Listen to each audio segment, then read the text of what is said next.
Here's your word for the day from Calvary in Lake Havasu. Visit us on the web at calvaryaz.com. Good morning, Calvary.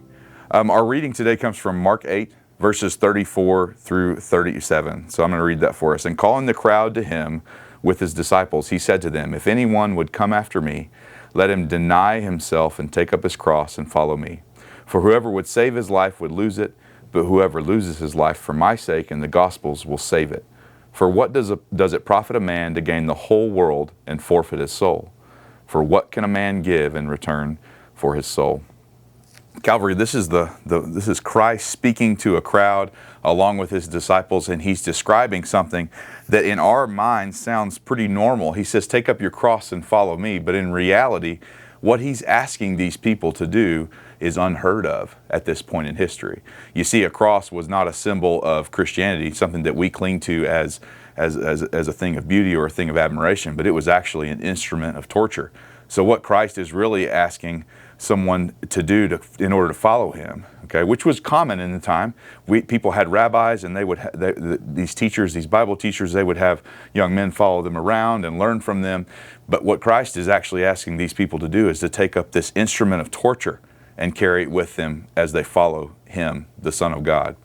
And see, it would be like me asking you to say, okay, take up your electric chair and follow me. It's almost unconscionable. But you see, this is the paradox of following Christ. In other areas of the gospel, he says, listen, my yoke is easy and my burden is light. But today what he's saying is, listen, you can be promised death.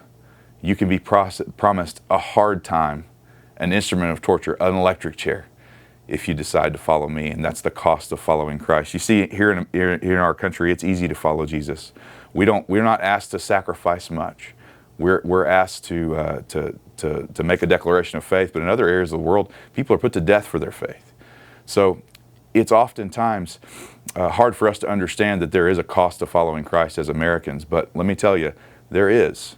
And you see, if you go to the next verse, it says, what does it profit a man to gain the whole world and forfeit his soul? What Christ is saying is, listen, it doesn't matter. If you had all of the wealth of all of the oil in the Middle East, if you had all the gold in Africa, if you had every single stock of every single company on the Wall Street stock market exchange, it wouldn't matter, because at the end of the day, if you lose your soul, what does it mean? It's temporary. The things of this world are temporary.